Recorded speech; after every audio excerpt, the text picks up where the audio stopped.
Hi guys, today I am going to be watching Horror Express, part of the trip to Horror Road, which is going to be a continuous thing.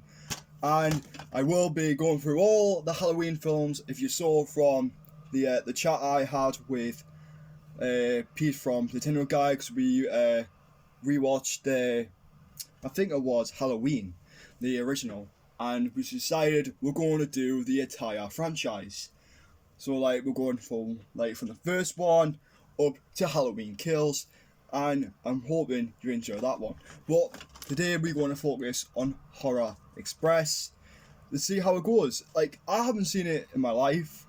It said it's a bit like Thing but on a train, but we'll see what happens. So yeah, I'll see you when I do the review, right? So yeah, Sam, let's get kicking movies, and I'll see you beyond the destruction, maybe.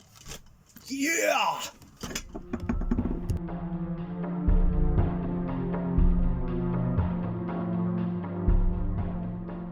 Right, I've just got done watching Horror Express, and I'll tell you something, I had an absolute thrill ride watching this film. I can tell it has that Hammer horror-esque into it, and I'll tell you something, a film that's filmed in overseas, absolutely brilliant, and starring Peter Cushing and Chris Lee, bang on. What is this movie about?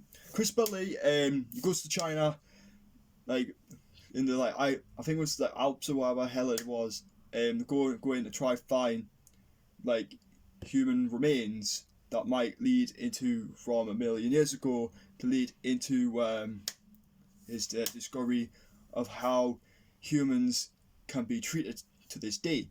Um, then he finds this humanoid human that's been iced over for a million of years. Then he takes her with him and put him on a train into Moscow to get sent back to England. But they find out that there was a thief. He ends up getting killed.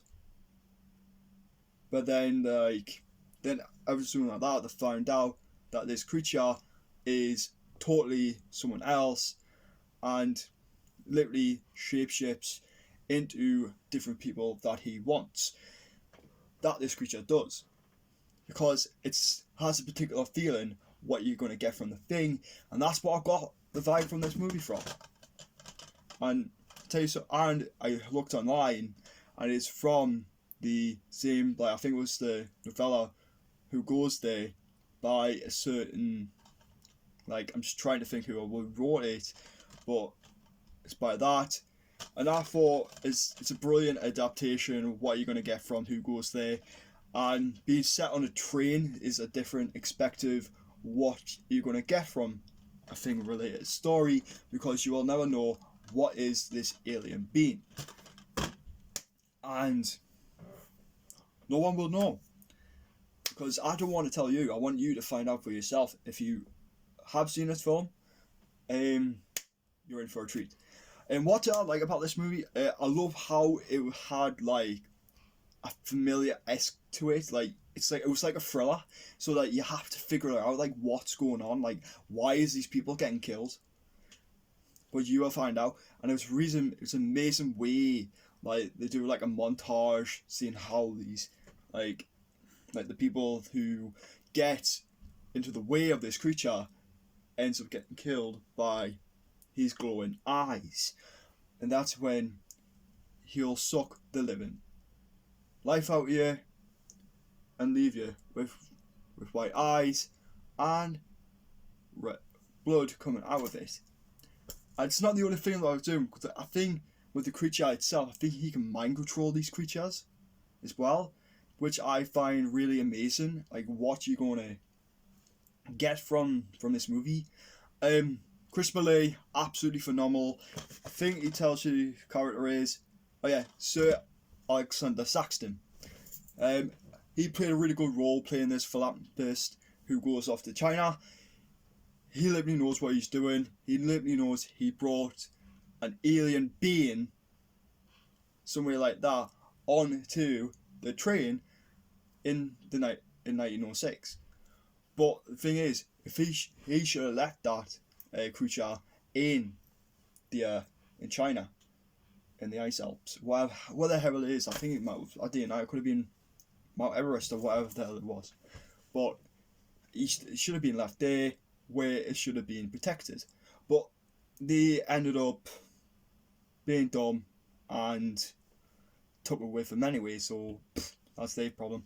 Pierre Cushing, he had an interesting like characteristic, like from his character as well, but he was a bit underused, in my opinion. But he still played a good role, like his performance like just played well. Then an appearance from Telly Savalas as this like Russian general or whatever it is. Like all he was doing is just getting pissed. But like his character was still amazing because he was trying to figure out like, is this guy who we see he is, and who is this guy, like, you know, working with this creature. And the best thing is, you will find out who it is, you find out how it builds up, because I don't want to reveal it.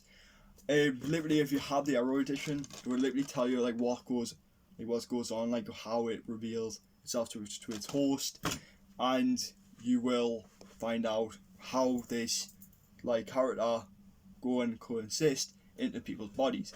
Because what you're gonna get out here is a thrill ride. It's a thing. It is. It's the thing. And I'm glad it took their own direction into this movie, because it's not original idea, but they put original ideas into the movie. So that's what I found out what's really good about this movie.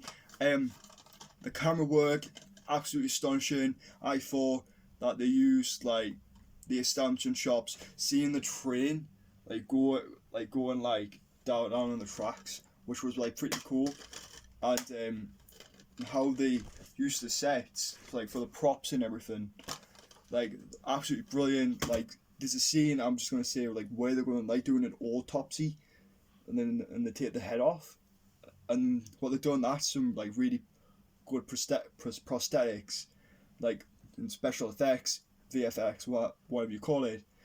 And then you see like this pink brain with no veins in it, and I found like, how the hell did they do that? That is some smart stuff. Like that's what I find brilliant about going back to the 70s, to the 80s and the 90s, because they literally bring new stuff. This is how like CGI wasn't really used like much back then, because it really came in probably during, I think, the early 80s, between the 90s, before it started like get more popular within its audience. And this is why physical effects have more of a potential to become real, and the montages with the creatures as well, they can literally just kill any son of a bitch if I go stay away. I will be keeping this title because I actually loved it. It's a thrill ride. It's a film that you can switch your head off and watch and figure out what the mystery is as well. Why is the creature here? Why does it come from outer space? Why does it want to be here? We don't know. So you find out. And I am going to be rating this movie. This is going to be a 7.5 because I absolutely loved it, and it's staying in my collection for good. So yeah, that's my little review of Horror Express, and I'll see you guys in episode 19 with me and Nintendo Guy for Halloween 2. And I'll see you next time. Bye.